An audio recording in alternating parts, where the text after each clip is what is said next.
അവസാന നിമിഷം ഭൂമിയിൽ നിന്നുള്ള ബന്ധം നഷ്ടമായതിനെ തുടർന്ന് ഇന്ത്യയുടെ അഭിമാനമായ ചന്ദ്രയാൻ 2 ദൗത്യം അനിശ്ചിതത്വത്തിൽ.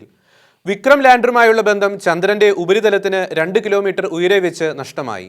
ലാൻഡർ ചന്ദ്രനിൽ ഇടിച്ചിറങ്ങിയോ എന്ന് സംശയമുണ്ട്. വിവരങ്ങൾ പരിശോധിക്കുകയാണെന്ന് ISRO.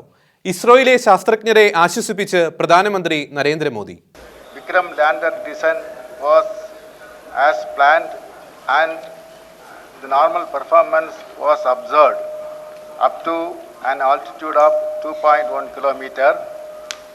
Subsequently, the communication from lander to ground station was lost. അവസാന നിമിഷം വരെ വിജയകരമായിരുന്ന ഇന്ത്യയുടെ 2ാം ചന്ദ്രയാൻ ദൗത്യത്തിന് തിരിച്ചടി. ചന്ദ്രോപരിതലത്തിന് തൊട്ടരികെ 2 കിലോമീറ്റർ മുകളിൽ വെച്ച് വിക്രം ലാൻഡറിന് ISROയുമായുള്ള ആശയവിനിമയം നഷ്ടമായി. ലാൻഡർ ചന്ദ്രനിൽ ഇടിച്ചിറങ്ങിയതാണോ എന്ന സംശയമുണ്ട്. വിവരങ്ങൾ ISRO പരിശോധിച്ചു വരികയാണ്. ചന്ദ്രനെ ഭ്രമണം ചെയ്തിരുന്ന വിക്രം ലാൻഡർ നേരത്തെ നിശ്ചയിച്ചതുപോലെ പുലർച്ചെ 1:37 ചന്ദ്രന്റെ ദക്ഷിണ ധ്രുവത്തിലേക്കുള്ള ഇറക്കം തുടങ്ങിയത്. വേഗത കുറയ്ക്കാനായി 4 എഞ്ചിനുകളും പ്രവർത്തിപ്പിച്ചു. ഈ ഘട്ടവും വിജയകരമായിരുന്നു. ചന്ദ്രനോട് ഏറെ അടുത്തെത്തിയതോടെ ഫൈൻ ബ്രേക്കിംഗ് എന്ന ഘട്ടം തുടങ്ങി. പേടകം ചന്ദ്രോപരിതലത്തിന് അടുത്തേക്കെത്തി. ഇവിടെയാണ് അപ്രതീക്ഷിതമായത് സംഭവിച്ചത്. ഇപ്പോഴും ചന്ദ്രനെ വലം വയ്ക്കുന്ന ഓർബിറ്ററിന് വിക്രം ലാൻഡറുമായി ബന്ധം സ്ഥാപിക്കാനാകുമെന്ന പ്രതീക്ഷയുണ്ട്. ഇതിനാണ് ISROയുടെ ഇപ്പോഴത്തെ ശ്രമം. അവസാന നിമിഷത്തെ ഡേറ്റകൾ പരിശോധിച്ചാൽ മാത്രമേ ബന്ധം നഷ്ടപ്പെടാനുള്ള കാരണം കണ്ടെത്താനാകൂ. ദൗത്യം പരാജയപ്പെട്ടതോടെ ആശ്വാസവാക്കുകളുമായി പ്രധാനമന്ത്രി നരേന്ദ്രമോദിയും എത്തി.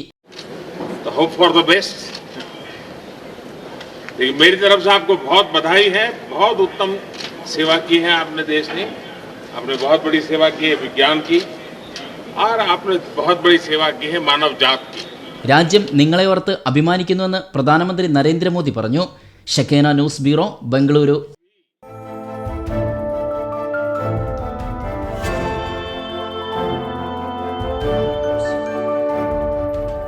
ഷെക്കേന ടെലിവിഷന്റെ വാർത്തകളും പ്രോഗ്രാമുകളും യൂട്യൂബിൽ കാണുന്നതിനായി ഈ ചാനൽ സബ്സ്ക്രൈബ് ചെയ്യുക. നിങ്ങളുടെ മൊബൈലിൽ തത്സമയം നോട്ടിഫിക്കേഷൻ ലഭിക്കുന്നതിന് ബെൽ ബട്ടണിൽ വിരലമർത്തുക.